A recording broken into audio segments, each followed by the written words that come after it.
Bad trip. Pumunta ako dito ngayon sa may Vermosa, Daang Hari.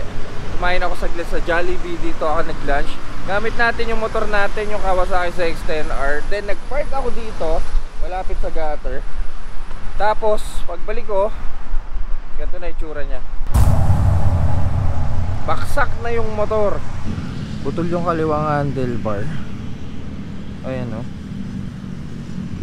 Tapos yung clutch lever natin, putol din yung dulo. Ito pa ngayon natira yo. Yung fairing, ayan, puro gas-gas sa gilid. Pati dito sa taas. Ano ba to? Front fairing ba to o sa gilid lang? Ah, hindi. Parte siya ng side fairing lang. Buti hindi damage yung harapang fairing. And then, itong side engine cover.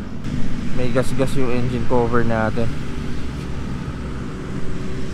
Tapos nabali yung footrest natin, yung bank angle indicator. Nabali. Sa likod wala naman. Okay naman. Dito sa side, wala naman. Kasi, pag ano yung tumba eh. Side mirror, ito pala. Tumiklop to eh. Wala naman siyang tama, buti safe. Ganito ang itsura niya ngayon. Then yung onting gas tumulo, ito yung marka oh. Ito bumaon yung footrest oh. Fender sa harapan, wala naman. Gulong, disc brake, okay naman. Hindi ko alam kung anong nangyari eh. Hindi ko alam kung tumumba lang ba siya ng kusa, kasi alam ko intact naman yung pagkakapark ko. O kaya naman, alam niyo yung baka natipuan yung motor, umupo, tapos natumba bigla. Kasi nung nagpark ako dito, may mga tambay dito sa ilalim ng puno eh. Oo, nasagi ng kotse. Hindi ko alam, hindi ko masabi. Kasi ang problema dito sa lugar na to, walang CCTV. Etong part na to, etong inaayos na to, wala pang CCTV. Kasi nagtanong-tanong na ako eh. Sabi ng mga guard, wala daw CCTV. Hassle naman ang nangyari ngayong araw. Mukhang madedelay ang mga vlogs natin gamit ang CX-10R eh. Insured naman to, kaso ang problema kung gaano katagal dumating yung mga parts, doon tayo madadali. Susubukan ko pa rin gumawa ng paraan para mapadali yung pag-aayos dito sa 10R natin, dito kay Soju. Ang hassle nito. Wala, hintay tayo ng rescue. Mapadala ko na lang yung pickup, ikakasan na lang natin sa likod. Wala, hindi natin mapa-under eh.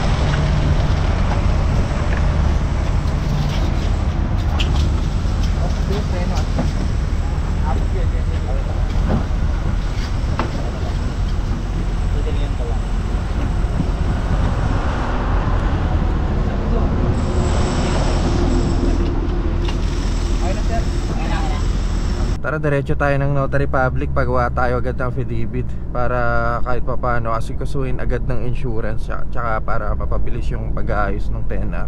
Isa to sa mga requirements eh, kung sakaling nadisgrasya kayo tulad nung nangyaring senaryo sa 10R. Meron malapit dito sa Dasma, subukan natin puntahan ngayon.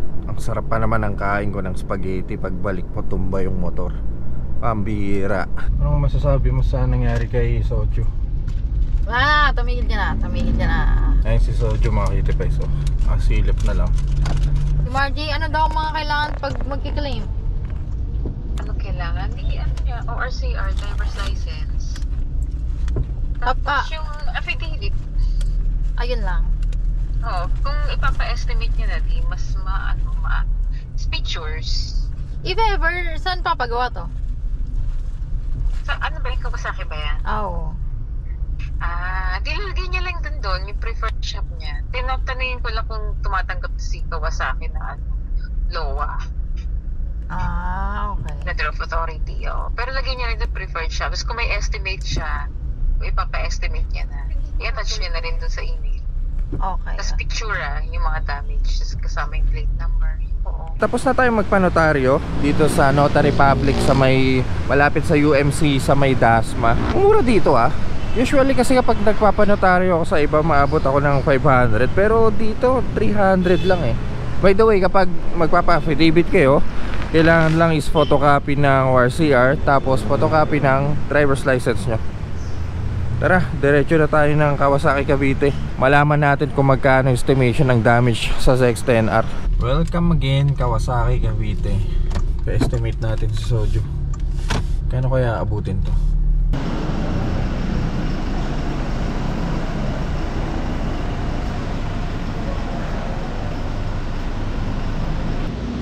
Tara, pa-estimate tayo. Ay po, sir! Walang print ako. Ha? Walang print ako. Balita. Ayun, nalintikan. Sira? Ay, putol pala Parang yung 6R mo, sir Hindi ka na... Hindi ako tinatantanan Akala ko ano lang, gas lang. Parang yung 6R ko, yung 6R. 6R ang sir. Pero yan lang naman. Ano to? Ito, yung indicator niya, yung nakalawit. Ay, bank sensor. Oo. Tapos yan, Wala ito ka lang. pati palang slider. Hindi, kahit may slider yan. Sa gutter kasi tumama Ito pala, tumama pala to.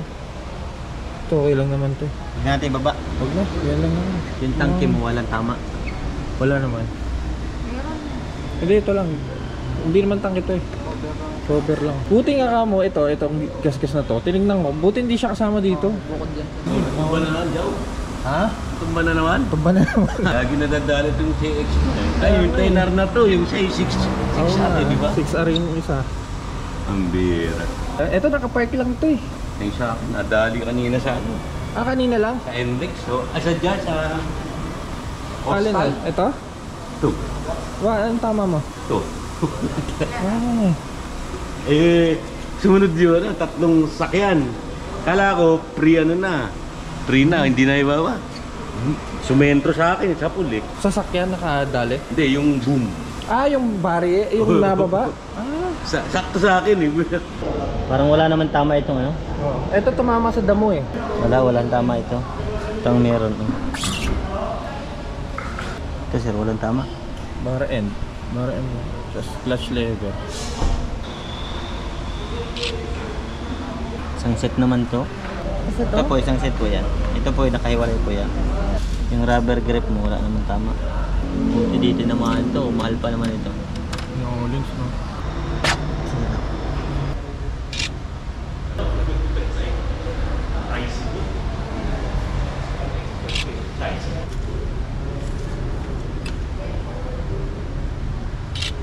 Kahit stand wala. Ito sir.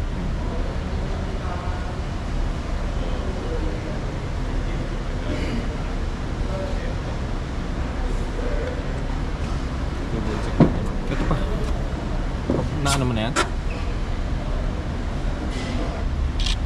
Okay, Tibais, bukas na daw yung estimation. Kasi may naka-schedule daw sila ngayon. Naka-schedule na... For estimate rin. So hindi kakayanin ngayong araw. May general job din kasi. Mm. Tapos dito sir, contact number. Kung may Viber kayo sir, doon na lang Mas okay na. para Sige. opo, doon ko na lang isasend yung estimate price po. Brother, sa palagay mo, magkano abutin yung gano'n? Ito, expert na to pagdating sa mga siraan ng motor. Ayun, siraan sir, meron tayo dyan. Mahal kasi dyan sir yung ano, yung pairings. Yung gilid, magkano kaya yung gano'n? Kasi sa 6R, 6R. Nakalimutan ko ano ba 12. sinabi mo na? 12, no? isang side lang yun isang Isang side. piraso. Oo. May ano sa'yo, isang buo yung may takado sa'yo. Oo. Tapos yung handlebar, ang Ayun. alam ko parang Mura-mura pa yun. 4,000 ata. Oo, parang gano'n. 1,500 to 2,000 lang ata clutch lever. Tsaka yung magneto, cover. Magneto? Ano yun? Yung sa gilid, Ano yun? yung cover sir. Ayun, nasa generator cover. Ito? Hindi. Ito? Ayan, sa baba. Ito magkano? Mga nasa ano yan sir? Mga 4,000. Yun ang posibleng estimation. Wala pa kasing sinaset na estimate. Ayan, mahal yan. Ito mahal to.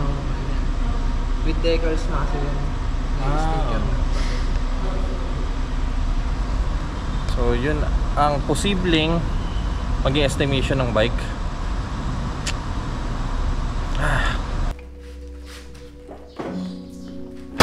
Nauwi na natin si Soju. Masaklap yung pagka-uwi niya. May mga banga siya. Itong handlebar, marupok lang to eh, oh. Tignan nyo naman. Yun lang yung palaman niya sa loob eh, oh. Lagi ako nababalian ng handlebar, ah. Tapos yung clutch lever. Ito yung mga gas-gas.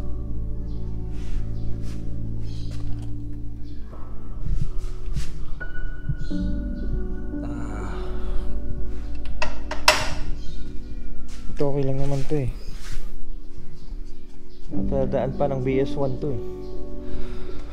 Sira ang ZX-10R, durog ang ZX-6R, nabenta ang Honda Click, wala nang XSR 155. Ito na lang ang natitira dito sa garahe natin. Mukhang magagamit natin to sa mga videos natin, ah. Huli ko na pa-under to, college pa ata ako eh. Hindi, joke lang mga kitipais. College bike to eh. Hindi ko na siya nagamit. Dito na lang siya. Hindi ko alam kung na-start pa to. Na-start pa ba to? Okay pa.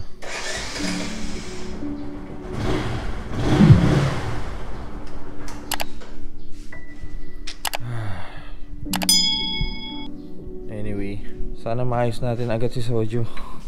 Hanggang dito na lang muna tong video na to mga kitty pies. At abangan nyo ang pagbabalik ni Soju.